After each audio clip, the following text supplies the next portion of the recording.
40 bank accounts in 12 different countries and 12 different local currencies, multiple passports. Which residencies do you have right now? Because you mentioned 8, right? Yeah, 8 residencies. I'm gonna get 13 by this year. And I'm taking flights that would cost $6,000 to $8,000 for $300, $400 by travel hacking. You have tissues there if you want to cry a little bit. It's about generosity. Give things for free. And then in their mind, you're gonna be living rent-free. You know, they're gonna be like, if this is the free stuff, imagine the paid one. It's basically these 17 mental triggers, right? So you have the social proof, the authority, the proof, you have the reciprocity, so on and so forth. The more money you make, the more you understand that taxes can be an option. You know, our suggestion. Usually people who complain about the taxes, they are fucking wrong because they are just talking about their level. Yeah. But they don't understand that they cannot generalize for everybody in all income brackets. Like, I don't care about the million a month. It's just the person I'm gonna become when I reach that. That's something I've heard from Jim Rohn. Become a millionaire, just not for the $1 million you're gonna make. You can give them away as soon as you make them, but because the person you're gonna become. And that just shifted my mentality. I want to be at that level that anything that I envision can happen next day. Welcome, 0% Tax Genius. What's up? All right, I'm sitting here with Miguel. Do I pronounce your name properly? Miquel Gironès, actually. Miguel, he's doing like multiple 7 figures with his tax optimization business. And before we're going to go into how he did that with his Instagram strategy, with his advertising strategy, I'm going to just ask him to give us a few quick facts so you know that he's legit, that he has been doing these taxes. Yep. He's flying business class, first class, with his credit card points. So if you give us a little bit of a highlight of who you are, then we'll get into the juicy stuff after that. Totally. So it's all about receipts. And I like that we start with this because actually this is a stack of cards that I just carry here on my phone. But I have a few more, 40 bank accounts in 12 different countries and 12 different local currencies, multiple passports, 8 residencies at this point, and I'm taking flights that would cost $6,000 to $8,000 for $300, $400 by travel hacking, using all of these points of the American Platinum, the Business Gold, the Chase Sapphire Reserve, all of these good cards. And the idea is to do this, right? Make money, but then use it with things that you cannot use the points. If you can use points for it, then just save the money for other stuff. Yeah. And you have been doing a pretty good job at that because you also popped on my radar. So it's definitely working. Before we go into like all the marketing stuff, I'm curious, like which residencies do you have right now? Because you mentioned 8, right? Yeah, 8 residencies. To mention some of the last ones or the most exciting ones, because other ones, for example, in Spain, I was born there. So it's not that much of, wow, you were born there, Yeah. Congrats. I would say a cool one is Armenia. It's pretty under the radar, because you can actually become Armenian residents remotely. It's crazy that the country does not even care that you visited there to tell you, you're a permanent resident. You can enter and leave the country for 5 years and become a citizen 3 years later just by doing all the process remotely. So we have successfully helped people from the United States shipping the passport for a week, getting it back, and boom, they're Armenian residents, right? Paraguay is another very popular one that I talk about in social media, because it gives you this ability to pay 0% taxes thanks to a system they have that is called territorial tax system, right? So any money made out of Paraguay, it's basically tax-free. That's something that I've been leveraging. Before Paraguay, I leveraged Cyprus, another of my residencies, which is another non-dom status that you can connect a UK company sending dividends to Cyprus, and you pretty much not pay taxes. Exactly, that's how I started, because I was paying close to 50% in taxes in Spain. And if you make whatever number in revenue and the government just takes 50, you're like, wait, why should I duplicate marketing efforts, sales efforts, while I can just move to another country, keep the same revenue and double my profit instantly? 100%. So that's what I did, yeah. Those are the most interesting ones, I guess. Yeah, are the most interesting ones. Yeah. Then, I have other properties here and there. Mexico is another place that I spend a lot of time in. And of course, I wanted to secure my access unlimitedly in that country. Actually, Tulum is one of the places that I like the most about Mexico because of the beach lifestyle that you can have there. I really like places that I can feel free and that I can feel connected with the ground. I can go barefoot, shirtless, get the sun on my skin. Yeah. That's an important part of my life, Cool, yeah. And that's what you also show on social media, and that brings us to social media. So we're going to keep the backstory for a little bit later in the podcast. But I just want to go back to the point where you decided, like, I'm going to help other people set up residencies, change their tax situation, help them with credit cards, all that stuff. You decided that, like, that's going to be your business or a side business. Mm-hmm. And what like how did things go there step by step? Like because now you have like more than 160K followers on correct. on Instagram. Did you start posting on Instagram first? Did you start doing YouTube? What was like you made the decision? What was your first step that you did? Yeah, so this came after I started my nutrition business. So I studied nutrition in university in Barcelona. Yeah. So that's In my Spanish official or degree. English? Yeah, Catalan. Okay. Yeah. Yeah, so we are bilingual, Catalan and Spanish. Yeah. And then I started in Barcelona 4 years. Actually, I finished it in 3.5 because I just made more credit faster than other people. So I wanted to start my online company. And when I did that, it blew up because I made a lot of valuable content in a niche that was completely blue ocean in Spain. Yeah. So that was in Spanish. Yes, in Spanish. So I attracted people from Spain and from any other Spanish-speaking country like Latin America, and it blew up. Like I went from 300 followers to 70,000 in 6 months. Nice. All organic content, and that rewired my brain. It's like, wait, when I'm giving value and I'm being generous, the universe gives me back 10 times. And that's a lesson that back in 2018 I learned, and since today, like I still repeat. Every business or any venture that I do, I give, and I know that somehow the universe gives back. There's gonna be a few people that's gonna take the information for free and get it, which is great because you have goodwill with them. And then there's other people that will want your help. Say, oh, I see that you're an expert, and then will want to hire your service. So for me, it's never been a downside to put content out there. Yeah. So when I started doing this for myself, then I was like, okay, as I'm learning, let me teach it. So I learned more, and at the same time, I start planting these seeds of goodwill. So you kind of started documenting your journey. You were like, okay, I'm gonna move out of Spain. You went then to Cyprus, and then after that Paraguay. You also set up in Dubai, I believe, at some point. Yeah, you actually, have residency. that was another residency. So you were just documenting in that. That's how you started, or like what were like the first like 20 to 30 Instagram reels that you published? Oh, interesting. First 4 years, I did not publish anything. Okay. I did it for myself. So then you were still doing the nutrition stuff? Yeah, I did nutrition, and then something I don't share much online, but I'm gonna do it now. It's marketing. I spent almost 2 years between the nutrition business and this one about multiple passports and 0% taxes, doing marketing actually. So I was seeing funnels of people and analyzing them. They were doing this PLF formula, product launch formula, from Jeff Walker. Yeah. So I analyzed some funnels that were doing $700,000 in a week. You know, these 5 to 7 days open cart that people can buy in mass and all of that formula. And actually, the first time that they launched PLF in Spain, well, in Spanish, let's say, because it was in Mexico, I was part of that team that launched. So with a team of around 20 people, we generated $2.9 million in 7 days. And that also blew my mind. It's like, wait. Yeah, it's nice. that's another level, you know, like where other figures that at that time I was very, very far from achieving. And that opened my mind to, okay, that's marketing at another level. The interesting thing is that I helped them actually for free because I saw a lot of value in that, again, the generosity thing. And right after the launch, they hired me.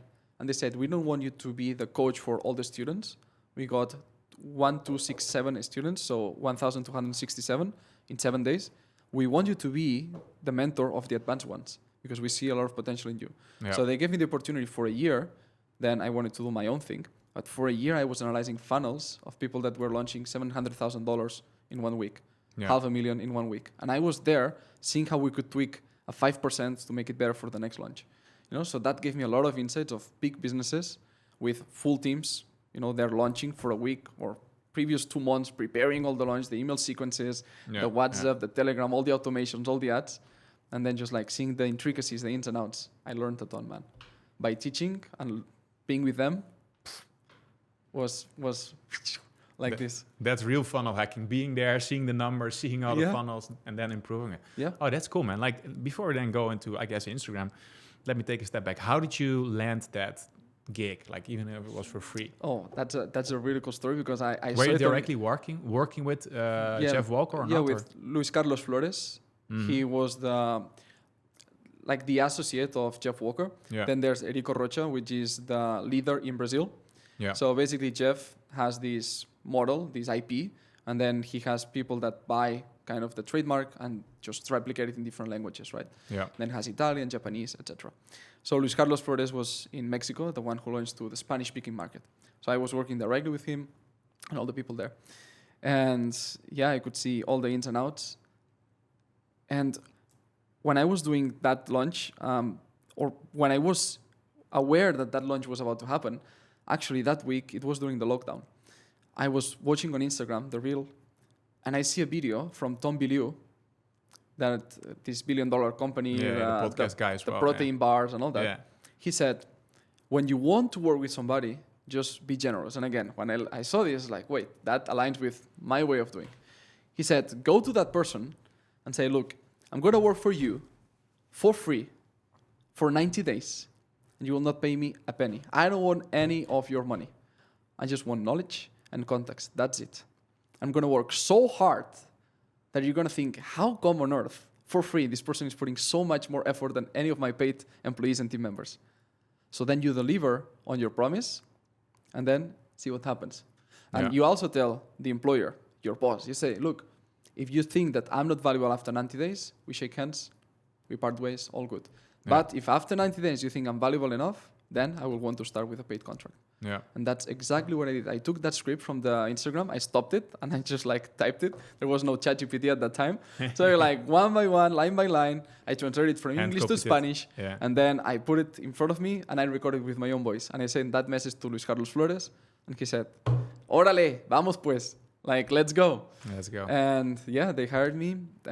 I was on the marketing side of the team during that launch, managing the broadcast channels and all that. And after that, the rest is history. They hired me. They wanted me to be with the advanced ones. And yeah, I learned a ton. That's a cool story. So at this point, you were helping them with marketing. You were still doing your nutrition business. Mm-hmm. You were figuring out all this tech stuff yourself. And then at some point, you decided to start publishing social media content as well. Mm-hmm. Let's go a little bit there. Like, what was the thought process there? Did you do product launch? Did you just start posting? Yeah, so basically the nutrition business, when this one with product launch formula in Spanish went really well, I stopped the nutrition business because, you know, you can talk as much about avocados and fucking rice and fucking carrots, you know? It's like, can I eat half an avocado? I'm going to get fat. It's like, oh, bitch. You know, it's like, you're not going to get fat. Just put in the reps, go to the gym. That's what you need to do. Yeah. You know, so you get just a bit tired of that combo. Yeah. And I wanted to talk with smart business owners. Yeah. That's why it attracted me a lot, the marketing, the sales aspect of working in the funnels of these people. So what I did is I stopped that business. I closed it after 2.5 years. And I focused on product launch formula. And after that, I started generating some content for myself, right? So then I wanted to promote my brand on, helping people with the funnels. When we finish the contract after 1 year, I'm not made for working for other people. Like I'm usually on the self-made thing. So yeah, after 1 year, it was like, it's great. It's been a great experience. Very thankful. Just like, I just want to continue my own. And then, I published content. But then I realized that I was another one of these marketing agencies or marketing experts, you know? It's like, that's a bit of red ocean. Yeah, 100%. What can be a blue ocean? What's something that differentiates me? And I started writing about digital nomads, about traveling the world, about my experiences backpacking. And from there, I thought, wait, there's something that is valuable to high caliber people that I know how to do, that they don't know how to do, because they are asking me this question all the time when I'm traveling. Is how did you do to pay 0% taxes? Yeah. And then I was like, wow. Where were you writing? You were like blogging, posting on Facebook? Instagram and YouTube. Yeah. Again, I was always thinking about how can I release content. And through writing and producing, that's when the idea came of, you know, there's this concept that if you are, the idea you want, it's here, right? But it's not a straight line. You cannot see it. So you need to be around the corner to see this part. So basically you need to walk. And there's going to be a point where you turn the corner and then you see the idea. So I always say this, whenever you don't see what it is, but you know it's there, just walk a bit more. Because around the corner, it's going to be there. You just need to cross that wall, that it's just here, and then the rec side. And that's exactly what happened. It was like 7 or 8 months on the backpacking thing. I knew it was not that, but it was in the right direction. It's just like intuition. And then one day I was like, that's it. And when I hit that spot, another multi 7-figure business. It's like, now I can't complain because I'm actually working with very smart people that put very like complex challenges in front of me. And I love that stimulating part. And I get to also master more my stuff because I need to lead people on getting Panama bank accounts or crypto-friendly bank accounts or these credit cards, all of this. So I feel super inspired, man, now. Got it. Yeah, you are smiling, radiating energy here. Yeah. in It's the so studio. fun. That's great. All right, and then you realized, okay, I'm gonna help people with the 0% tech setup. Yeah. And then you started focusing on that. You started creating Instagram Reels there, 100%. YouTube videos there. You were doing everything yourself when you started out, or you already had a little bit of money from the previous endeavors, and then you could leverage that? That's the only difference from the nutrition one. The nutrition, when I was like out of the university, like literally I was living in a rented flat with 3 other people, white walls, I remember, dirty from the bikes that were hitting all the time, the freaking walls. So the wheels, because we had to enter the bikes like this, like super dirty, and the kitchen was like freaking chaos. Sometimes they were bringing their girlfriends, and it's like 5 people there, crazy. And all of that was a 800 euro flat in Girone, which is 1 hour from Barcelona. And yeah, I remember like being $500 or 500 euros in that time. That's a lot of money. So by then, 2018, I had to do everything myself. Yeah. But I said it's the last time because it's a lot of work. I was working 10 hours a day for Instagram. But then editing, when I did it, editing everything myself, Canva, like so many hours in Canva spent doing the marketing post, like how can I do this angle so it's going to hook people in, and everything, the captions, everything. Yeah. And then when I had this other moment of my life with the 0% tax and the multiple passports, then I said, no, it's time to outsource it. And it's the best you can do because I don't want to be a professional editor.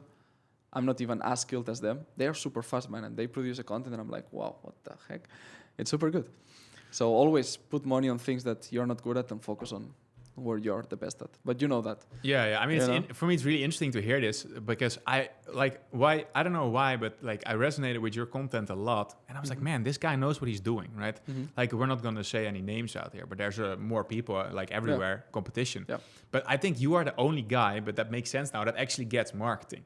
Like just how you do stuff when you show the credit cards, like you open up a little wallet, like which is like a visual hook. And, I see all these other guys and they're just repurposing their podcast clips, posting it on Instagram, sitting there like, and I'm like, bro, like this young dude here is like, how old are you actually? I'm 29. Recently 29. Yeah, so this young dude is like outperforming all of you guys on Instagram. And it's just inspiring and great to see. It's like, but that comes then, I guess, from all your marketing background and your nutrition business background. Yes. And I like to show results and receipts, I like to back up everything I say. Like if it was a lawsuit, that I have to prove in front of the court, everything I'm saying, it's true. Yeah. So that's something that I always tell my team. We always need to show receipts, visual, irrefutable evidence of what I'm talking about. If I say Armenian residency, I'm showing my freaking Armenian residency there, because I have it. Yeah. And some people were doubtful. Oh, can you get it remotely? Oh, can you get it in only 90 days in person? Because it's what I claim. You can do it in 90 days in person, 1 day in Yerevan. That's it, the capital. And it's true. And I have the evidence for the remote, and I have the evidence of the other. And it's very funny. There's a very big firm that fact checks all of these. It's called IMI Daily. So IMI, it's this company, and they're like, oh, we received a lot of people sending us this tweet from Miquel Gironès saying that you can get Armenian so we wanted to explore it with our Armenian lawyers. We're going to keep you updated in the next days. 3 days later, they make a post. Miquel was right, 100% fact-checked, it's guaranteed, yes, it's possible, it's in the law, So that's the best you can do, man, with your marketing. Just make it genuine, make it real, because then you know that nobody can fuck you up.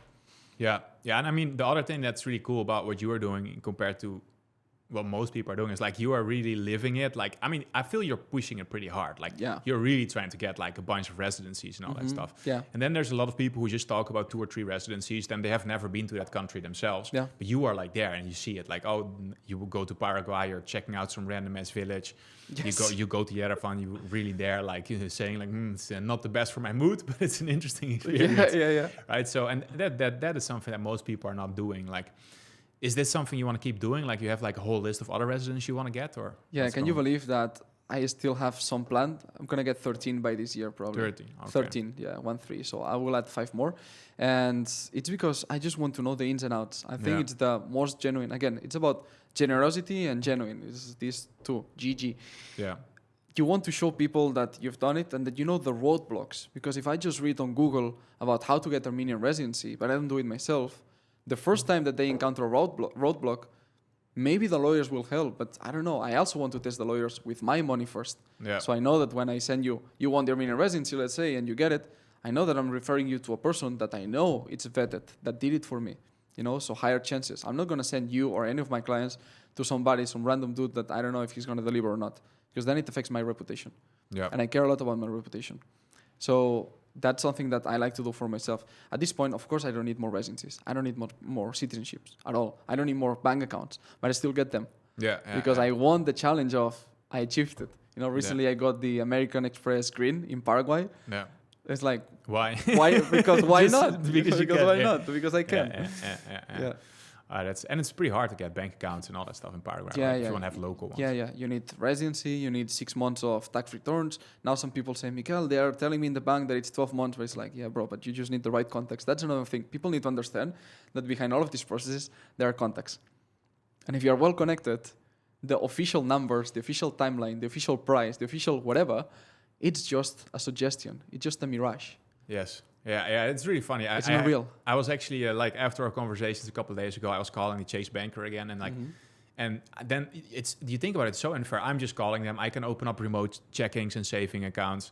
Like they can do another system where they send me a DocuSign for a document. They are following up on the credit cards themselves to push them through. They are thinking about it like, okay, if this one doesn't go through, whatever, there's a bunch of people defaulting on their payments, so it's a little bit harder. So maybe the Freedom Rise, that's the one you recommend, right? Normally I would skip that one, but now I might have to consider it for one thing, unfortunately, because they are thinking with you. And it's like, if you have a little bit more money, like there's so many opportunities, but you don't find them Googling stuff, right?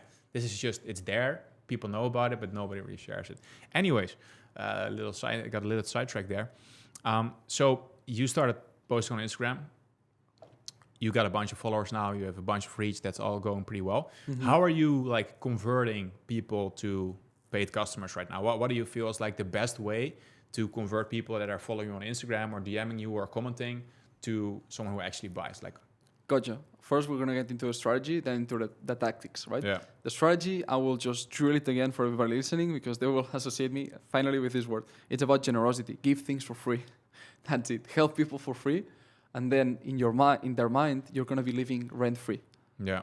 They're going to be like, if this is the free stuff, imagine the paid one. Yeah. What's going to be the paid stuff?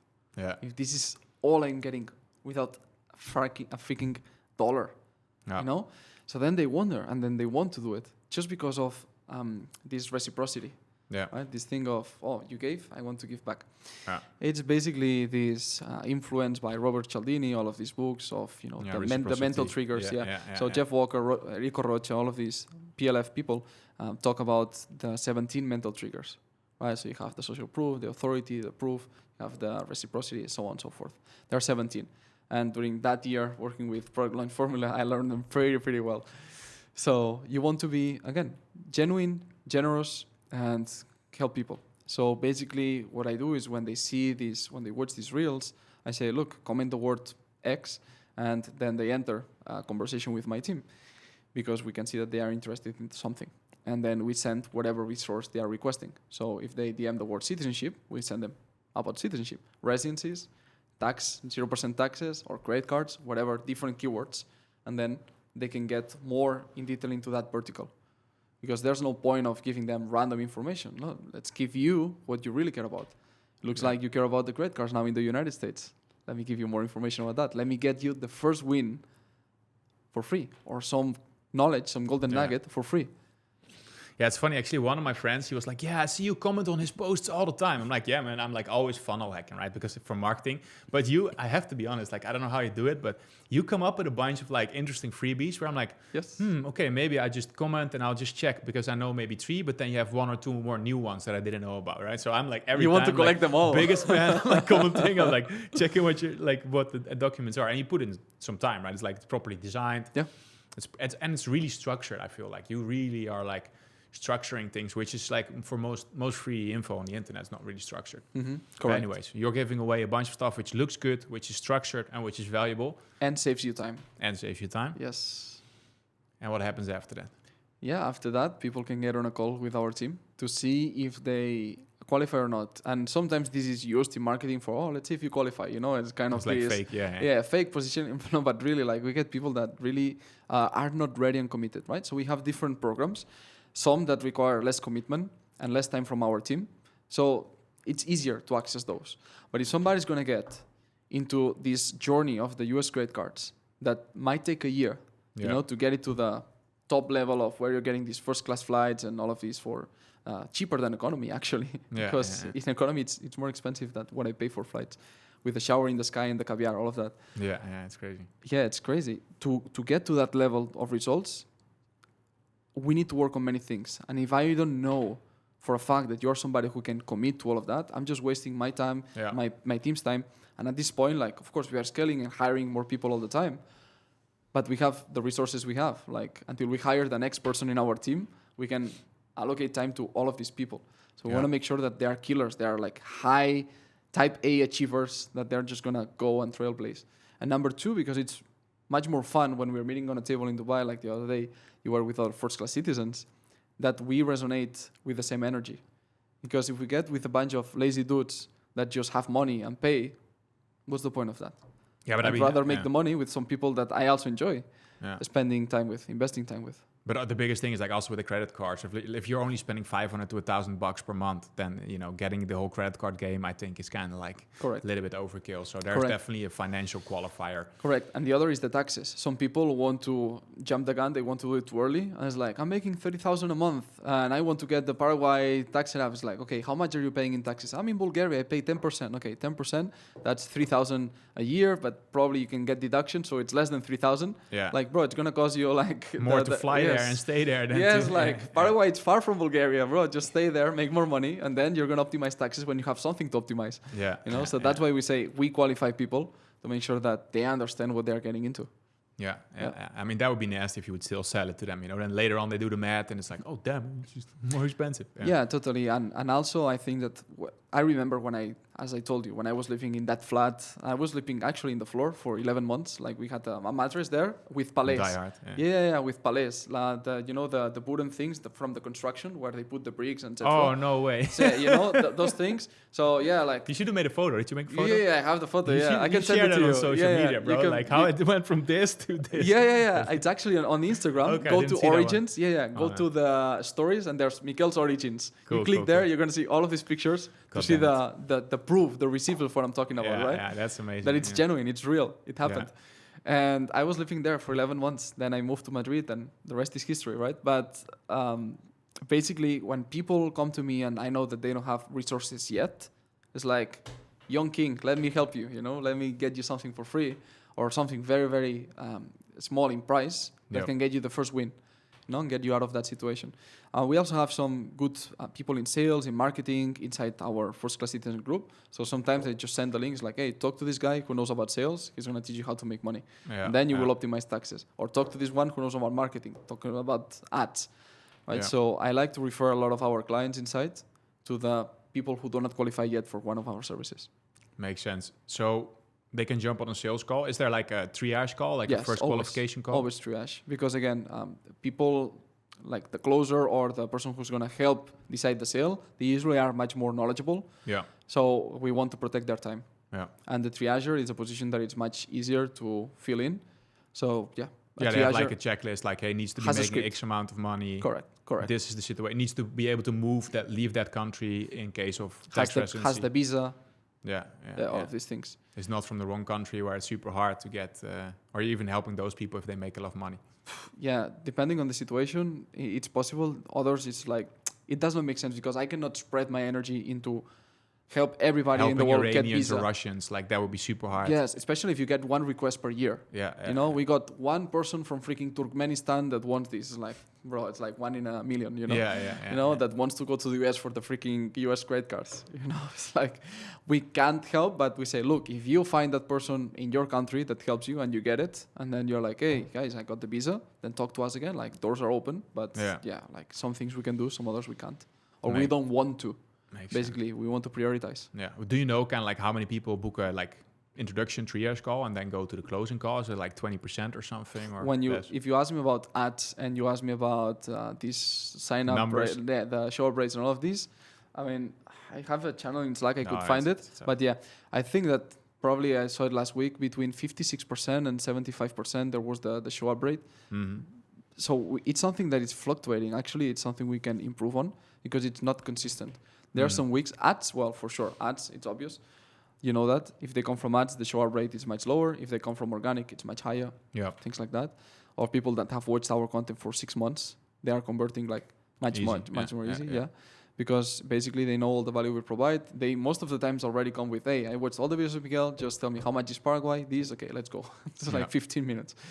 You know, so that's why I also say content is a fantastic way, because an ad, just they see it, they forget it, or just like it's very fast. But the content is there selling for you. So I'm multiplying myself 24/7 for years. And if I'm good at marketing and sales, at oratory, I'm eloquent the way I speak, then people will see that strong message 1 time, twice, 3 times, you know, and that builds this foundation. Yeah. Then you never have a problem of leads anymore in your life after year, let's say 2 of producing content. There's so much that there's always videos generating leads and boot calls every freaking day. Yeah. Yeah. That's cool. Yeah. And you're also doing pretty cool Instagram stories, so it's nice to follow along the journey. You know? Right. So I think you keep a lot of people. Let's look a little bit last year. What are the things that you learned last year in terms of, let's say, sales, marketing, or business that you improved, or that was like an eye-opener and you fixed it and things got better?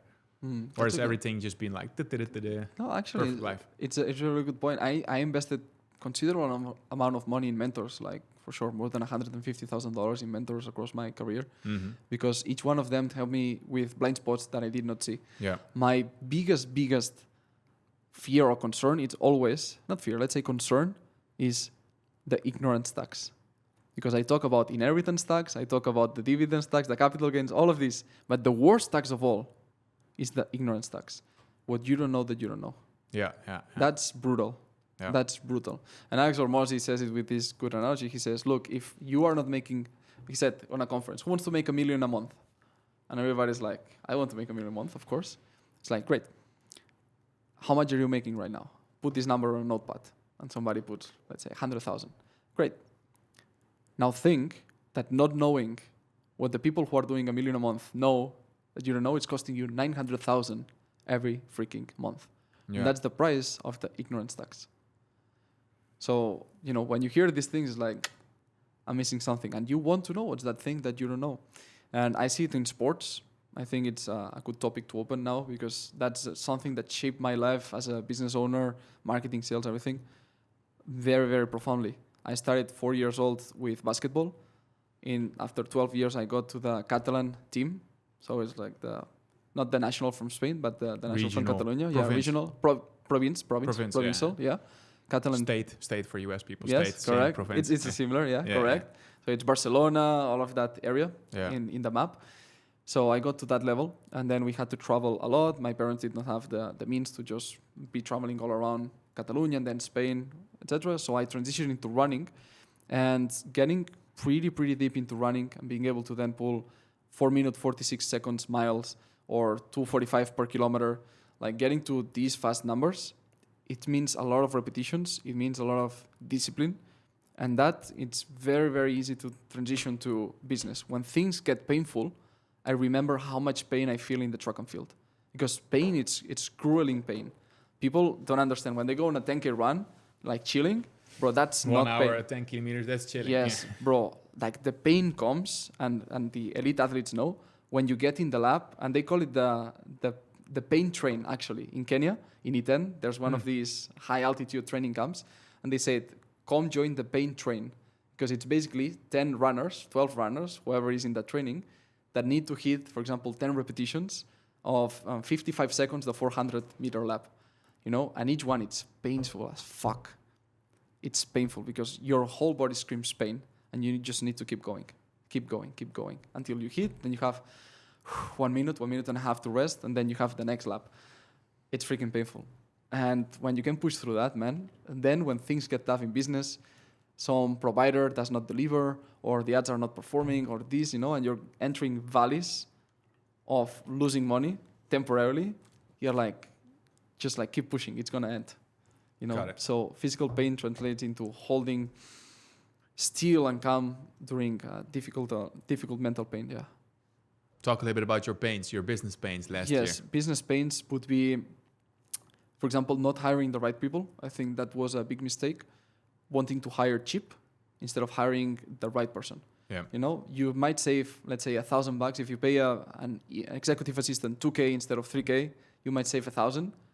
But thinking that if you hire somebody who is better, can save you much more than what you save, especially as you become much more valuable your time as a business owner.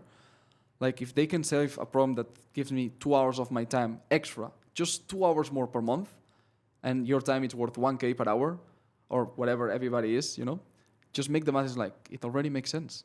Yeah. You know, it makes sense that this person makes my life easier. So I realized I got out of trying to be cheaper on hiring and just getting fewer people, higher quality. And that's something that one mentor told me. Why you're making this amount of money per month and you're not paying them like more, you're not getting higher quality talent. Yeah. So that was one.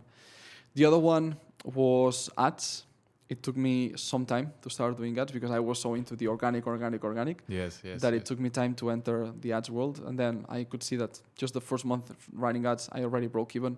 So it's like pretty easy, no brainer, because we built such a strong base of producing high quality content. We produce 30 reels per month, 15 long forms per month right now. So we have a really well-oiled machine with the editors. Like we have a crazy backend just to manage the video revisions and everything. It's ridiculous. Like we built that for so long time, but now it works really well. So now every time we need to produce ads, it takes us 24 hours to make ads that look like the reels you see on Instagram. That it's very unusual among the other ads people. Because really, they are not content creators. They are just the lawyer that puts an ad and it's super boring and nobody wants to work with that person. You know, but we make something engaging and then our cost per book call, for example, I know that data point, it's $18 per book call. 18. I know. Bro, that's great. I know. That's qualified or that's semi-qualified? Yeah, that's a qualified booked call, you know?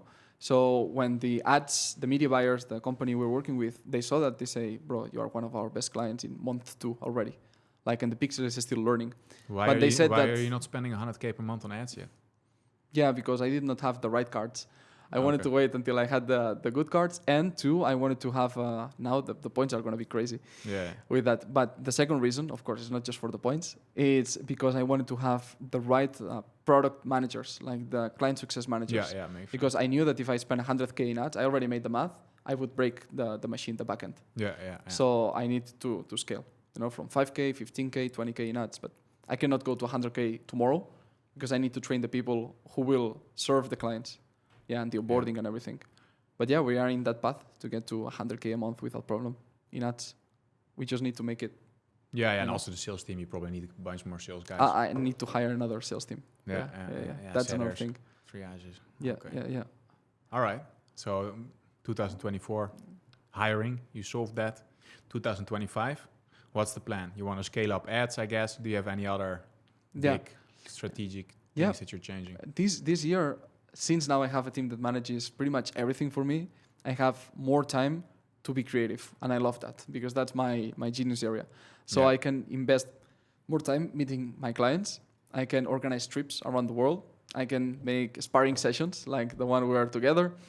We can have dinners. For example, now I was in a lunch with somebody that wanted to become a client. He's now in Dubai. And we just closed the deal over like a really nice lunch here at Xenon. So, you know, it's these things that allow me to then create another type of connection with the clients. I can be closer to people that I know I've been referred to or meeting clients so they can become really, really loyal to the brand and we can help them actually, not with one problem, but with 2, 3, 4 and be next to them. So that's the type of thing that I'm focusing on 2025, getting into more masterminds, more groups that are already, let's say, another creator.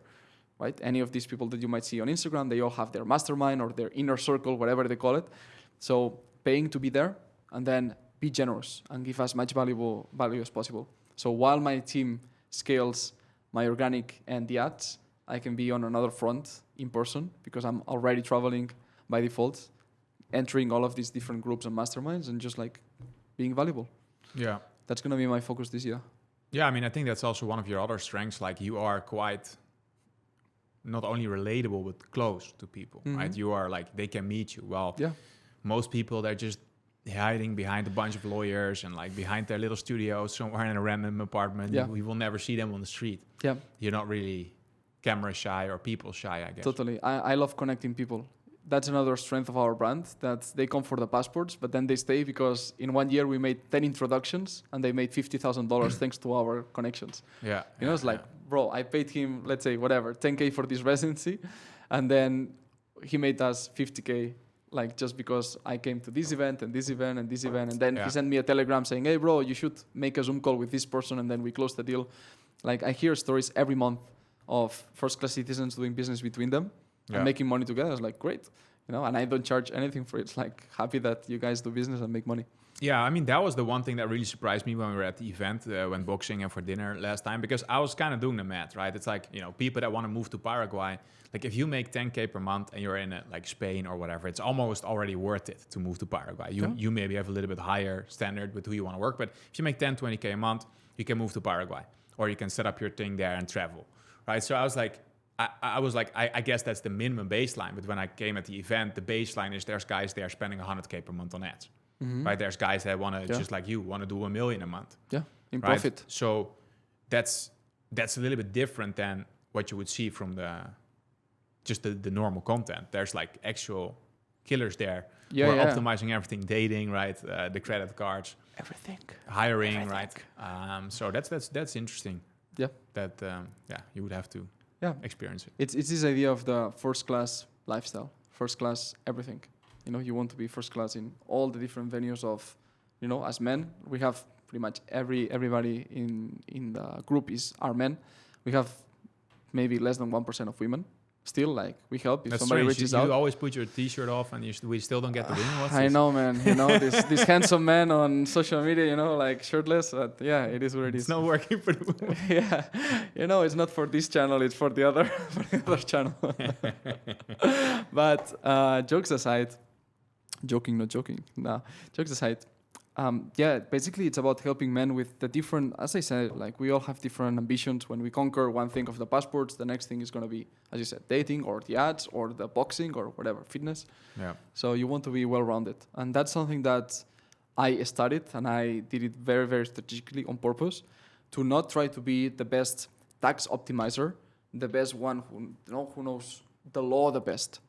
I wanted to be the one who knows enough of these, 80%, but then I'm much more athletic than any of the other people talking about passports and residencies. Yeah.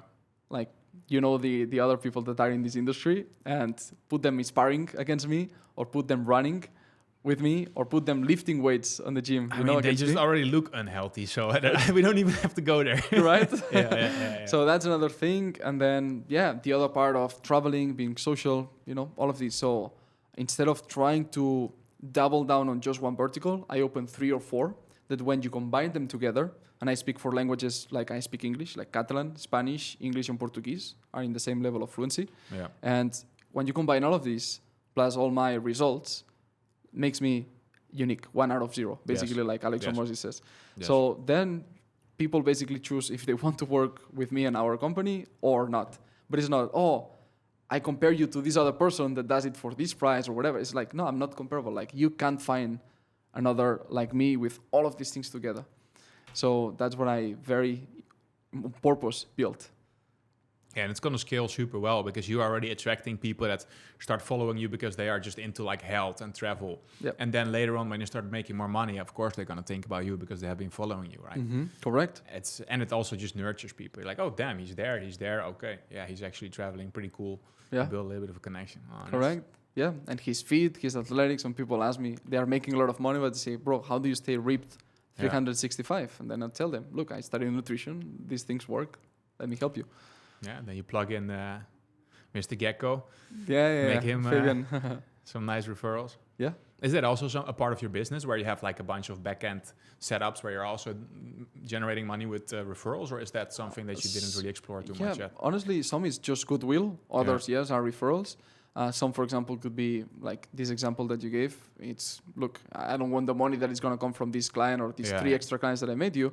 But then they are also generous and they say, I'm going to give you these 3 extra classes for free one-on-one. Yeah. You know? So then Montana, which is the other trainer, came to the W in the Palm and just trained with me as like, yeah, bro, I'm giving you this training. And then I invited to breakfast because I have the platinum status, so I can bring 2 people for breakfast. So he also gets that perk. You know, sometimes it's just like, I give you this, And because everybody has value inside the community in their specific niche, like it's pretty easy to just, this is for me, this is for you. That's it. Yeah. Yeah. Interesting. Yeah. All right. That was kind of like your trajectory and your goal. I mean, your goal was also, let's say it out loud so that people can hold you accountable. Your goal was to get to $1 million per month in profit. In profit. So we're going to see how that goes. But with that cost per call, you're going to be fine, I think. So, and then I guess you also want to build out more back-end stuff with like upsells, like the passports. What other things are you looking at to increase your lifetime value? Yeah. Yeah, totally the connections. I was going to say the byproduct, the first order, it's the 1 million a month profit. That was just an example of a goal. Like I don't care about the million a month. It's just the person I'm going to become when I reach that. That's something I've heard from Jim Rohn the first time. That he said, become a millionaire, like in this way that he has of talk. Become a millionaire, just not for the $1 million you're going to make. You can give them away as soon as you make them, but because the person you're going to become. And that just shifted my mentality. Yeah. So to me, it's not about the $1 million a month in profit. Like, I could give it away. I know that if I'm in that state of person, I can do it next month. So that's easy. It's not about that. I know that the people I'm going to be connected to by that point, the speed at which I will be able to achieve things. Somebody will need a new company, I will do it. Somebody needs a new passport, I will do it. Like the speed of things. There's a quote from Andrew Tate, that he says, the difficult, done immediately. The impossible takes a bit longer. Miracles by appointment. Such a good quote. The difficult, done immediately. The impossible takes a bit longer. Miracles by appointment. And it's this God speed level that I want to achieve. That somebody says, I want this, and it's like, how are you going to get it? Usually people take 3 years to get that approved. I make a phone call. Done. Yeah. What else? What's next? Maybe like, done. What's next? That's the type of things that I look for. I have a very creative mind. I love to visualize a lot of things. I write a lot. So I want to be at that level that anything that I envision can happen next day. And I know that that kind of money, will allow me to deploy resources into hiring or whatever. 2, to get there, I will have met the people that allow this to happen. And 3, I will be connected with such great people that I can enjoy my time as well, like personally, when I want to go on a boxing sparring, or I want to be in Thailand or in Dubai, or in every freaking place in the world that I land, there's going to be some first-class citizen, incredible person there, ready to meet. So in part, it's selfish as well. I want to enjoy my life with great people around. And 2, like put it in service of other people. Yeah. So it's first order, second order, third order. Yeah. We always need to think like, what's going to be the consequence of that goal? Got it. In terms of services, are you also looking into getting into the whole trust game where you're going to set up trust for people? Are there any other more like high-end, high net worth services that you're looking to get into? Or what trust and family offices. It's something that I'll be exploring more and more as I need it for myself. I already have some of this set up, but at the level that I am right now, not at the $1 million a month profit. That's going. When I'm reaching that level, I will have new problems, and I will have to reach to these contacts, set it up for myself, pay it with my own money, and then when other people have this, then I will put it to their service. Yeah, but trust and family offices, the good thing that gives you is you're not dependent on mobility, which usually people, when they're making less money, like it happened with me, that's the exact example. I don't care about moving too much, right? I can be less than 6 months, this famous rule of the 183 days.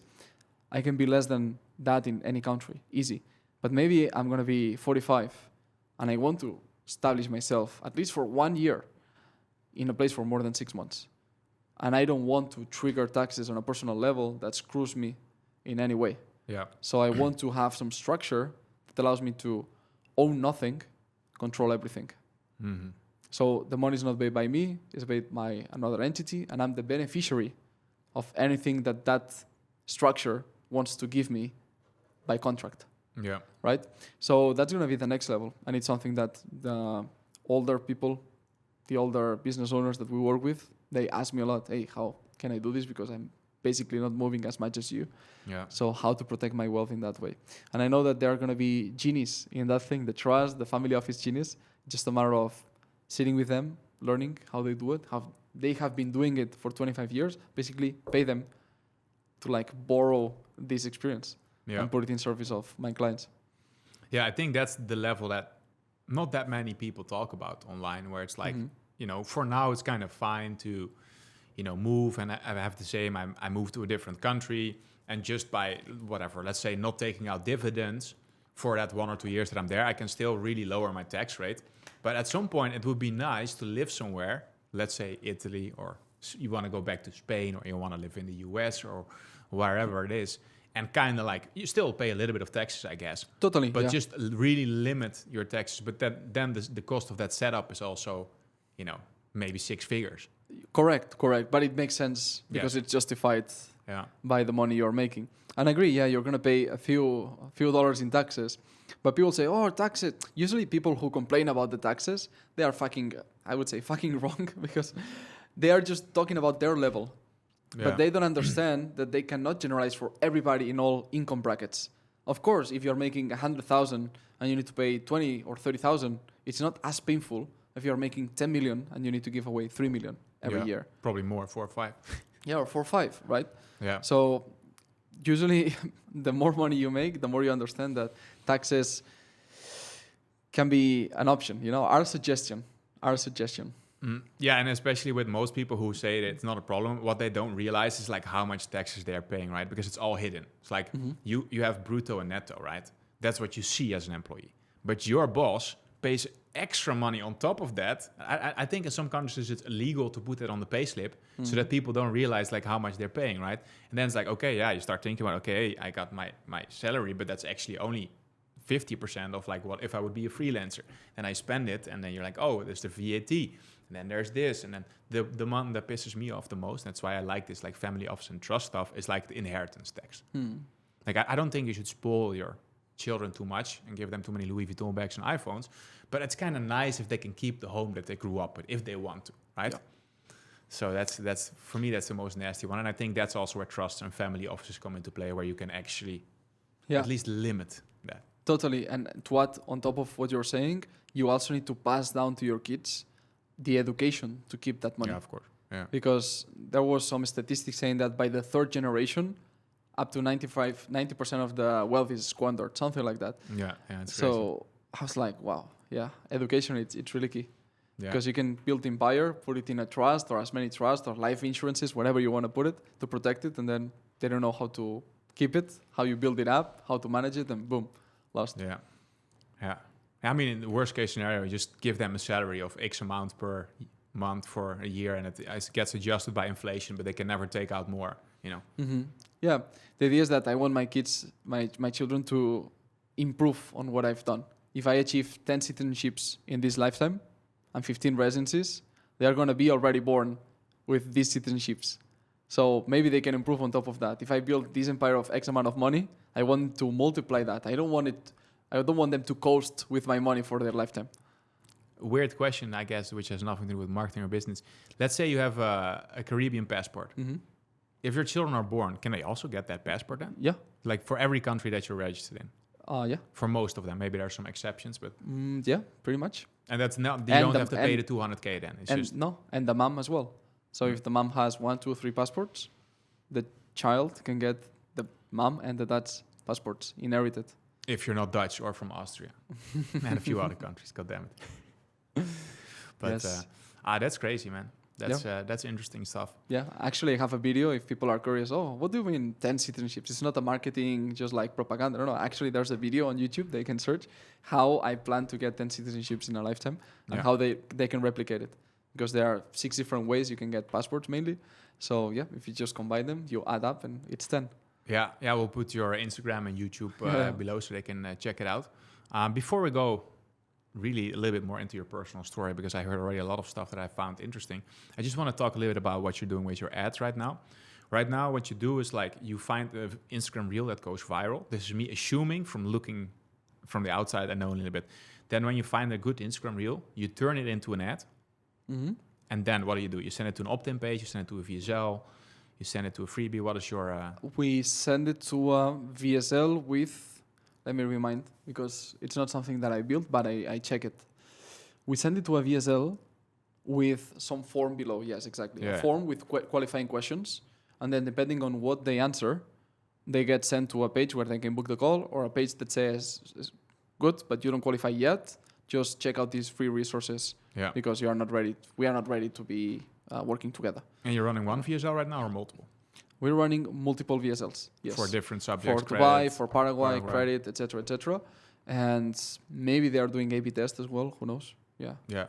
I'm not fully aware of what the team is doing at this point. It sounds like maybe there is one VSL that's like really crushing it, and you can just focus on one and two and like really scale it to the moon. But Maybe, yeah. I think that, and actually one of the best scalable products would be the credit ones, because the ROI is so insane. Like, imagine that if you would pay $6,000 for a business class or first class, let's say Europe to America, right? Or you come from USA to Dubai, you would pay $6,000 and I can get it for 400. It's like in 2 or 3 trips, even if the program costs whatever, like if you save 100,000 a year in flight, let's put it this way, you save 100,000, how much can the program be worth, or how much could you pay and still be justified if this is what you get in the first year, but once you know this is skill, it's for all the years to come.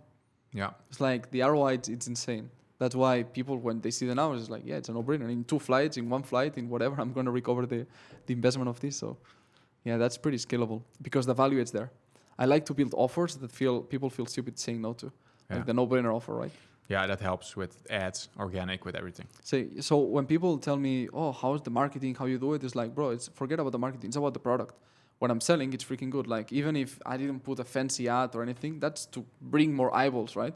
Because I know how to do it. But if the product is good, like, we have up to 40%, I think last year was 40%, 2024, 40% of money that came in through referrals. Like, our clients are bringing 3, 4, 5, 6 friends. Yeah. They're like sending, hey, another friend, hey, another friend, hey, another friend. It's like, wow. Business owners, yeah.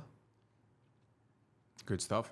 So the product, just focus on the product. I would say when the product is good, I mean, forget about marketing. I want to put a little bit of a disclaimer here. Yeah, go ahead. Because you are quite good at marketing. I mean, I would say you're amazing at marketing because all the stuff you did beforehand. So it's always a little bit both. Like, I think for you, that's all you have to do because marketing comes natural. And you're creative and you are a good looking guy. So that also doesn't hurt. Yeah. And then you go, but a good product always makes the marketing easier, right? Correct. Because then it's easy to explain the product. If it's a good product. Totally. The closers on the phone, they have an easy job. Yeah. Anyways, something random that came up. Trump became president right now. I don't think that's going to be bad for credit cards. No. I think it's going to be good. And for crypto. Yeah. What do you think about like how Donald Trump's presidency will influence credit cards, access? Good question. Because you're asking one of the people that cares less probably about politics in general. Yeah. So I don't have a clue. Like I like to be very genuine with you. Like, I don't have a clue, man. Actually, I'm this kind of person that when I didn't like how Spain ran the politics of the country, instead of trying to get into politics and see how I could improve things, I just got the fuck out of Spain. You left. It's like, if you don't like the country you live in, leave. You're not a tree, you know? You just move. That's it. So I think that, if it's good, great. If in the future there's another program that works better than the American credit cards, I'm just going to embrace it. And that's pretty much it. It's a good thing about being so mobile and flexible. Yeah. That's true. Yeah. It just, again, the personal life things, like I said, the sports that shaped a lot my life, the tolerance for pain and the risk taking massively. I would say that moving a lot for some things can be hard on the mind. These first 30 days of the year, I checked in and checked out 15 times in 30 days. So on average, every 2 days, I'm packing my bags and moving. That's crazy. Somewhere else. For some people, that's crazy, yeah. But that gives you a lot of flexibility, It's not optimized for time, and for efficiency and all of that. I'm aware of it. But also I have a different business model than many other people. But it gives me a lot of adaptability. Like, now I can go to any place and adapt in seconds. Yeah. So fast. And also because I traveled to 36 countries at this point. I downloaded an app. I like to track these things, these facts. Track 36 everything. countries. Yeah. I optimize everything. 36. So, speaking multiple languages. Do you want to learn something any that new gives languages? You adaptability. Turkish is the one that I started with. It's tricky, man. The Turkish it's not that easy. I used to learn French and Italian as well when I was in school. So it's Spanish. pretty easy when you know Catalan and Spanish. The Portuguese came in 3 months. French and Italian very, very easy as well. But because I did not use it for the last 10 years, I lost it. I understand it, but my tongue is not used to it. Yeah. Turkish on the other side, it's just it's different. It's different, man. It just hits different. Different ball game. Yeah, and the most difficult ones I can think of that would be very useful for me would be Chinese and Arabic. Bro, just the fact that I cannot understand how the characters are designed, like it's not even like I don't know even how to read it from right to left, right? That makes it more complicated. For example, Russian would come first in terms of how easy I can learn it, versus those other two. Yeah. But and Arabic is still gonna be quite interesting for you because of all the other countries around the UAE, right? Qatar, because how I look Saudi as well. Arabia. People ask me a lot here, Habibi, and they start talking to me in Arabic. It's like, I didn't say no, brother. No, but I'm saying it myself. Yeah. Saying it myself. Also, when I go to Brazil, it's funny because they ask me if I'm Brazilian. You know, so I have a skin tone or a face expressions that people can put me in Latin America, they can put me in Central America, they can put me in Arab countries. Morocco. I understand. Yeah. From a tax optimization perspective, are you looking at other countries like Saudi Arabia, Qatar, Bahrain, all these kind of things? Look, Cyprus, no, not those, actually, for now, at least. I did Cyprus. The only downside is the 60 days. I do not want to be locked into an island for 60 days every year. Yeah. That was like, let me go to Paraguay. I just need to be there 2 days a year. 2 days a year or 2 days. Some people push the envelope. They say 2 days every 2 years. Yeah. So that's pretty comfortable. Panama is another one that gives you this territorial tax system with almost no presence. You just need an accountant that periodically presents the tax returns. That's it. Yeah. Dubai, in this case, or the UAE, to be accurate, 90 days, it's another trap that I don't want to be locked. But you're still a resident here, right? I need to check because I made a change on this. My next step is getting the golden visa. So I think I put down the company. So yeah, at this point now I might not be a resident. I think it's in the transition period. I have to ask my team. Yeah. But yeah, I'm getting out of the Emirates ID thing because the next thing is going to be the golden visa. Yeah, and then you don't have to be here for every 10 years. Yeah. Yes, exactly. That's the other thing. I don't want to be in Dubai one day every 6 months because sometimes I'm 7 months in Latin America. So I don't want to break any rule. So I'd rather just take it down and then when I can buy the property, just get it that way. Yeah, so you're looking into properties right now? Yeah, because it's the easiest. I can just put money and get the 10-year golden visa, and that's it. You have a guy for that? A guy? The property, finding the property. Yeah, I have multiple people that I know. Yeah, just that it's not my priority right now. Now, when I have money to spend, it's in more citizenships. Yes, passports. Yes, passports. Yeah, property will come later. Yeah, makes sense. I mean, for you, it doesn't really do anything at this point, the golden visa. It's just nice to have. Yeah, it's just another nice to have, correct. To flex on social. To basically say, I have this as well, because it's fun. It's fun. But yeah, basically my investments are mainly in crypto. When I want to make money or in my active businesses, which is the craziest ROI, I can put 10,000 in ads and make 100,000 just with that 10,000 in ads. So this 10x crypto will never give it to me, like unless I go degen coins, which I'm not going to do because I'm not into that. I pretty much invest all in Bitcoin. I don't focus on any other altcoins. And yeah, that's it. Property, I have properties, but it's not for the ROI. It's more an emotional thing that I want to be attached to that country or feel at home. You have something in Mexico? Yeah. Tulum? Yeah. Okay. Yeah. I have some nice place there. It's not that expensive, huh? Or it's depending of what you want. Now, but the good thing about Tulum, we can expand as much as you want, but Tulum, it has different neighborhoods, and there's some that are more private type of gated communities.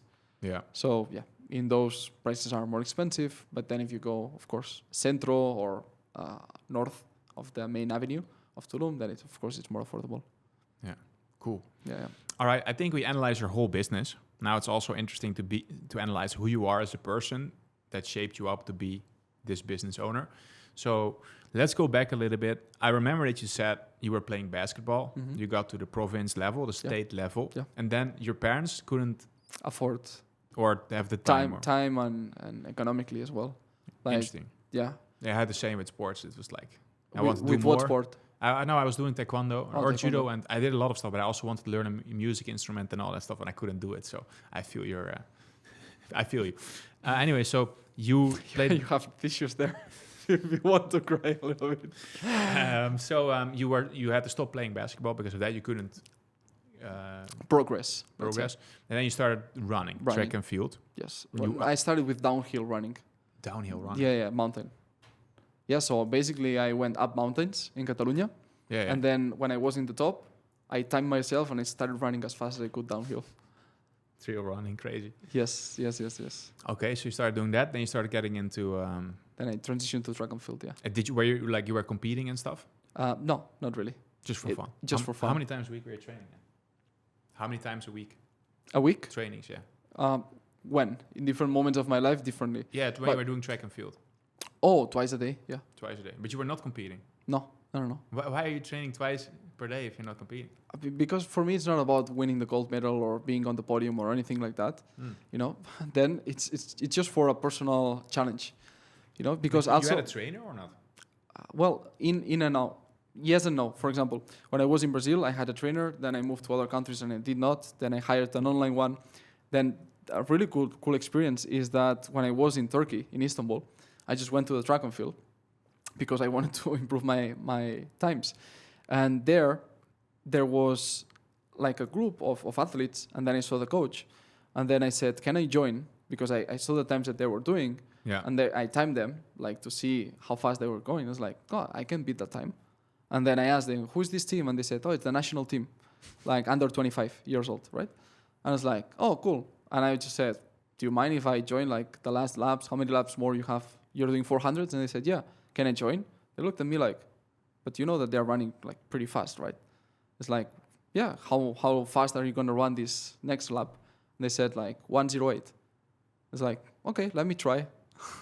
I knew I could beat that. So I finished the first one. And then they freaking looked at me like, who the fuck are you? Like, where do you come from, bro?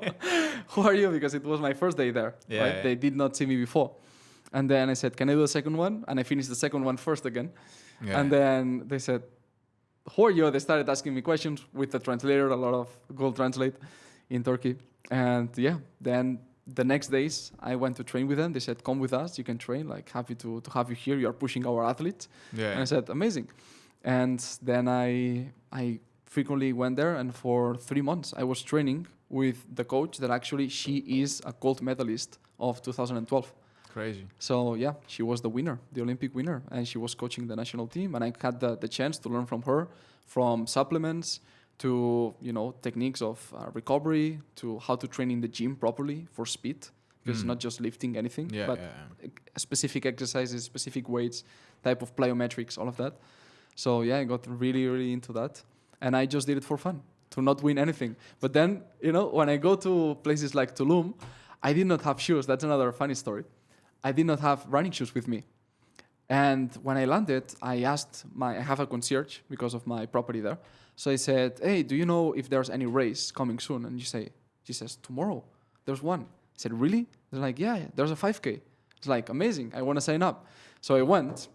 I didn't have the online registration, so I had to do it in the same day of the race. I did not know if that would happen or not. So I wake up very, very early, I pay, and they said, yeah, you can run. And the only thing I had with me was the Vibram 5 fingers. Those little toes. I know. That is a thin sole of, rubber. Like almost barefoot. Yeah. That is almost barefoot. And I said, this is the only thing that I have, 5K. And I won. You know, so that's one of the funny things of training that hard. I don't compete, but then I can get first position, you know, whenever I want to compete against athletes, you know. Or Spartan race, there's the elite level and the amateurs ones. And from 2,000 people, I finished 36, you know, and I beat a bunch of professionals that are just dedicated to obstacle course races, you know. So, yeah, it's just... Well, it's really crazy to me. Sorry for interrupting you. Is that you don't train for like the gold medal, like, but you're still training twice a day. That is, I just don't like. For me, it's like so we're totally opposite. For me, everything is like I need to hit a number, or I want to win, or like when I was training taekwondo, I always wanted to go to the Olympics. Like I was never like, oh, I'm just training for fun. I mean, it was of course fun, but it's interesting how you are wired differently. Okay, but let's go back a little bit there. Then you started running, you were training twice a week, then you went to university, studying nutrition. How did that come up? You were just interested in it, or how did you pick that? Yeah, because they found when I was 16 years old that I had gluten allergy. So yeah, they did some tests and said, okay, the problem's that you are not growing. I was pretty short. I was around 158 centimeters. When you were 16? When I was 16, yeah. And then I grew, now I'm 180, so the difference, 22 centimeters. Yeah. I grew in like 1 year. when I stopped eating gluten. Yeah. Skin rashes, I had asthma, I had all bunch of allergies, that all was originated by that. And just when I was 16, one doctor said, it looks like it's gluten allergy. Like because of all of these problems, they seem like different rotten apples from the same root. And then they did the test and voila. But it was the first doctor in 16 years that connected the dots of all of these things. The others just tried to give me like the puffs or like injections or like all kind of things to treat the fruits, but never the root. Crazy. And then when I stopped, I grew, like I developed, like I was like a kid, like a 12-year-old kid looking when I was 16. And then in 1 year, I just like grew. Crazy. That would have been cool to like. I have pictures, of course. Photos. Yeah. Okay, Yeah, I have That's pictures. Cool. So that inspired you to get into the whole Into field nutrition. of It's like, what's gluten? Why is it affecting me? What it's harming me? What can I do to recover health that I lost for 16 years? Just like catch up a little bit on my body, my intestines that were destroyed, bro. When they put cameras to see the endoscopy, like it was like a battlefield, like a bomb zone. Actually, the doctor said it's so bad if you don't stop eating gluten. In 5 years, you're gonna have cancer. Yeah, it's crazy. Crazy. He said, 21, you're gonna be cancer. You're gonna have cancer. I said, bro, this is freaking serious. At that point I was like, what's this? What's gluten? And I went down this rabbit hole of the thing. I was like, all right, I want to learn everything about food, about how it interacts with your body, about cells, about performance as well in the athletics. So yeah, I went down that rabbit hole and it impacted very positively in my life. Yeah. So you finished the bachelor in... Yeah, it was 4 years, but I just did it in 3.5. Got it. And you started also sharing your knowledge during college. You started your business. Just the last 6 months. Last 6 months. The last 6 months, yeah. The first 3 years I was learning. I interviewed some already professional nutritionists in Spain. And then, later on, I was like, I want to start being a business owner. I want to be an entrepreneur. I want to do this for myself. And that's why the last year I could not stand 12 months going every freaking day to class. I was like, and I said, let's make a double shift. So I was doing the credits in the morning and then in the evening. So I could compress everything in 6 months. And all my colleagues finished in around September and I finished by January. And boom, I started with the Instagram right away. What planted that seed? Because that was not like... Yeah, my parents are not business owners. Yeah, they are not. My sister is, and I am as well. But how did you... Because that's like, how many years ago now? 6 years? 7 years? From 2018? Yeah, your first Instagram post. 2018. Yeah. Yeah, okay. January 2018. All right. So that's 6 years ago, almost 7. So how did you come up with posting on Instagram? Like back then, I was not doing anything. I was just chilling, There was this man, Gary V. Gary V. That he said, hustle, put content, be generous. Work 18 hours a day. Yeah. And to me, from all the things that he says, one that resonated with me is like, just be generous. If you plant goodwill in people, just like something good's gonna come up. Yeah. I said, what's the worst case scenario? I just made it as a 30-day challenge, and I posted 3 times a day. 3 times a day for 30 days. I blew up from 300 to 70K followers. And can you believe that I did not sell... That's a funny story for you that you have this marketing and business niche. For 6 months, I was just farming this big audience, giving. Mm-hmm. But I was only selling. You're going to kick me in the ass. You're like, why did you do that? You could have made so much money. I know. But can you believe I was only selling this one-on-one coaching with me? There was like $20 an hour, right? Online. $20 an hour. And I could only do 20 women. I was working exclusively with women, 20 women a month, helping them lose weight and be fitter and healthier, right? So I was capped in the money. And one day appeared an ad. I was scrolling on Facebook at that time, and appears an ad that says, how to detach making money with your time and with 24/7. Yeah. And said, register to my online webinar. Who was it? It's a Canarian guy from Canary Islands, Paulo Flores.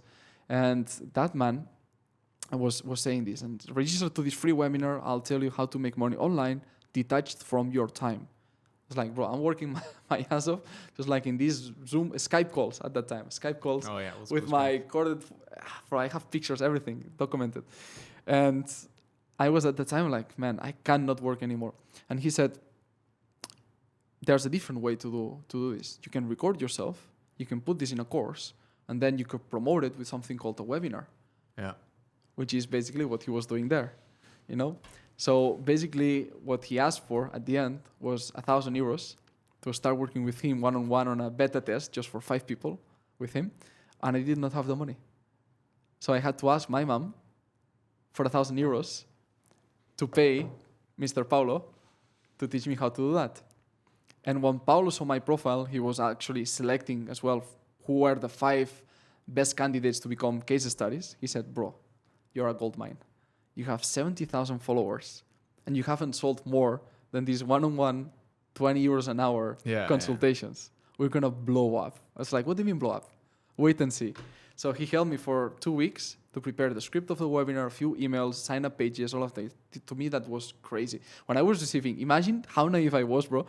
When I was receiving emails from Tony Robbins, I was in this newsletter. Oh, right? Yeah, not him personally. Yeah, I was like, what? No.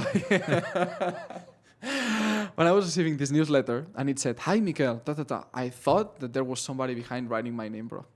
I truly believe that. It's like there must be a lot of assistants that he has that are writing these things. I did not know that email marketing and automations, all the funnels, the triggers, all that was possible. So when Paulo told me that, I was like, bro, that's how they do it. So I learned all of these things. And a couple of weeks later, I make my first webinar that it was in an Instagram live. And can you believe that in one Instagram live, without much experience, anything at all, I sold 107 courses of 29 euros because I was afraid that nobody would pay more than 29 online. For a whole webinar? I said, Paulo, who is going to pay more than 29? Like, they don't know me in person. Like, they have not been in my consultation here in Girona. He said, bro, they're going to pay it. It's 29 is not that much money. It's like, bro, that's a lot of money. I was telling you. It's more than your hourly rate. You know, it's exactly. It's a lot. And they're going to pay for a course that is not even my time. And he said, just trust me. And I sold 29 times 107 in just one Instagram live. So when I saw how much money I made, more than 3,000 euros in just 1 hour of my time, that was the complete game changer. That was the inflection point. And then the next thing, he said, okay, now that you believe that this is true, and the women, by the way, started seeing the results and sent me the testimonials from the course. So it was incredible because they were seeing similar results to the people working with my time, but without my time. That was mind-blowing. Then Paulo says, now we need to build a next product, a next course. You're going to sell it for 197. And I said, I'm all ears. That one, 197. 3 weeks later, I was making 6,000 euros in one webinar. I was like, crazy. And can you believe that with all of the movement of the webinars and the marketing and everything that I did, then I said, look, I'm also going to work one-on-one with 20 more people while I'm doing these courses. I'm going to open the next one. And I asked who would work with me one-on-one. And 1,100 people responded, I want to pay this amount to work with you. And I said, okay, I need to make a third course because there's still so many people that want something of me but did not resonate with these other two. Yeah. So I opened one that it was hybrid. It was course plus mentorship one-on-one. And that one broke 10,000 euros in one webinar. So it's like third product, 3, 6, 10. I was like, okay, this is the future. This is how I need to expand. And then I saw the size, the magnitude of the internet, because that was a lot of money for me at that time. And from there, just the next is history, man. Did you also start advertising or no? No, everything organic. How much? What was your record month with the weight loss? With the weight loss? Yeah. I think 10,000 because then I was launching every 3 months. Yeah. Right? But maybe some sales with the others as well. I would say max 12,000, something like that. And then you started realizing, okay, I need to pay shit enough taxes. And then you started. Yeah, exactly. So yeah, that's when I was making more than 100,000 because then I made some one-on-ones that were really, really premium. Like people were paying me a couple thousand. Yeah, a bit more than that even. How much? Share the juice with us. Yeah, I had a program that was with me very, very exclusive. It was 18,000 euros. Okay. Yeah, 18,000. So I had a few clients of 18,000 that were like very, very tailored with me, like meeting in person as well in Barcelona, all of that. So with all of these combined, 18K. 18. That's impressive for Spain. Yeah, I know. Yeah, especially in the nutrition field. Which is weight loss. You're not selling making money. No, you know? it's impressive. Weight loss and Spain. It's impressive. Yeah. So 18,000. That's again how marketing, allows you to achieve things that somebody would say, how come? Well, it's possible. And I have it all documented. So yeah, that made me cross the 100,000 barrier. Anything above 80,000, you're already in the highest bracket. Yeah. And then it's when I told my accountant, is this illegal that they are charging me Spain like this amount of taxes? He said, no, bro, that's how the system works. And he said, then I'm getting the heck out of here. If this is not illegal, I'm just leaving. Yeah. Yeah. And that's when I decided I searched this in Google. How are wealthy people not paying taxes? How do they protect their money? And the word tax haven appeared there, very big. I was like, interesting. What's a tax haven? I didn't even know. And I started searching that. Yeah. And then the next thing appeared is Cyprus. And you moved from Spain to Cyprus. Yeah, for 60 days, you need to live in Cyprus, to get become a resident, certificate. and then the tax residency certificate. Because Spain is pretty strict that if you move somewhere, you need to show them a tax certificate. Correct. And there's also some countries that are blacklisted. Like UAE. Correct. Yeah. Or was. I don't know. I need, because the list changes every year, so I did not check it recently. But people can check it. Blacklisted countries by Spain, and then there's blacklisted by Portugal, blacklisted by Italy. So every country tells that these countries, this list here, are considered tax havens. Yeah. And if you move to those directly without a breach country, that it's not in that list, you could still pay taxes for the next 5 years. Yeah, because they consider that you are illegally trying to avoid taxes or things like that. That's so crazy. I hired a consultant and he said, look, to avoid any issues with Spain, do a breach country, or get some country out of that is not in the list, and you're going to be fine. Paraguay blacklisted or almost never? I cannot tell you recently. The last time I checked, it was not. Yeah. But yeah. Yeah, it's interesting because you don't really feel like going there. I think everybody thinks about Dubai, UAE. But then nobody thinks about Paraguay. And the other thing is, even if a country is blacklisted, if you create enough ties, you can also prove it. So it's not just a black and white thing. If you actually live there 4 months or 6 months and you have home and bank account and all of these, even Spain can tell, no, he really moves there. So that's this is not financial advice. It's not, It's just like if you are a digital nomad and you are traveling around, you're not really moving there, then it might get tricky. Correct. There are some people that want to live in the limbo situation, which I do not recommend, which is basically living fiscally their country. In Spain, we need to present some forms saying that we stop becoming tax liable to Spain. And then they don't set up a new tax residency anywhere. So they just live in the limbo situation. They're literally paying no taxes anywhere. And the problem and the reason I don't recommend this is because then when you want to open bank accounts, they don't like that you can prove any tax residency certificate or any tax ID. So then they have a lot of problems receiving money. Stripe, PayPal, any fintech bank account, it's really tricky. And in some countries, that's how it is in the Netherlands. Like when you want to renew your passport, you need to prove that you are living somewhere. Mm-hmm. If not, then you're going to also get into a complicated the Netherlands situation. is one of the worst ones. Yeah? It's one of the worst ones. It's a freaking hell in terms of taxes, Yeah, I know in Germany they're not as bad with renewing your passport and all that stuff, but it's pretty tricky. All right, man. Did I miss any interesting question that I should have asked you? Are we ready for today? Man, we actually talked about a lot of things. I think that this personal side, it's important to everybody that they reflect on what's something they are missing and have people that they push them. What I really like about our circle, First Class Citizens, and when you come to the lunch, when you come and see the conversations, is that each one is achiever. They want to excel at something. Yeah. And they push the other, and they do not accept amateur behavior. We want to be professional, And if somebody is late, which happens, is okay. Call them out, so they at least know that this is not professional. Yeah. This could be optimized. Or if somebody is not combat ready, you punch them in the face. Gently, but you punch them in the face, letting that you're not combat ready. Next time if this happened in a street fight, you'll be fucked. So all of these things keep you sharp.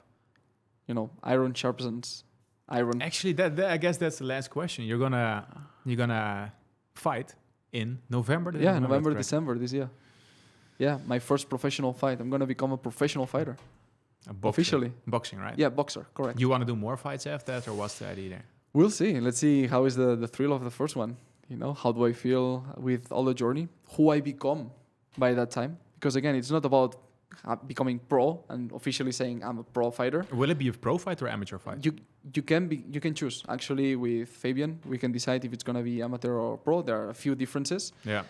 In the times of the round, how many rounds, and also if you need a license or not, all of these things. Yeah, and headgear or no headgear. You're gonna do without headgear? Yeah, without. Yeah. Okay. Without, regardless if it's amateur or pro. All right. It's gonna be without. But I want to know who I become by that time. That's what I'm the most excited. Okay. Yeah. That's the person crazy. I become. So before that, you're gonna move to Dubai for 2-3 months to really focus and do a fight camp here. Or what's the Probably 2 months. Yes, 8 2 weeks. months? Yeah, 8 weeks. 2 months before the fight. So it's also good weather. That's something that's gonna be good. Yeah. October, because if the fight is in December, October, November, or November, December, it's gonna be a good time to be here. So yeah, man. But I keep training online, and I have a really good stamina from the running. Yeah. So yeah, it's gonna be good on the physical resistance part. Now I'm just polishing the technique, and yeah, man, ready for the TKO. It's not just about the fight. I told them very, very clearly what I'm visualizing is I'm gonna win by TKO. I'm gonna win the fight. I'm not there to just get to the ring. I'm there to go and win. Yeah. All right. Yeah. That's what I'm shooting for. Crazy guy sitting here, training twice a day for fun, doing a boxing competition I train in for the fun. morning, the boxing. Now I'm gonna train after this. So thanks for being here, and Thank you was for a having pleasure. me. Yeah, bro.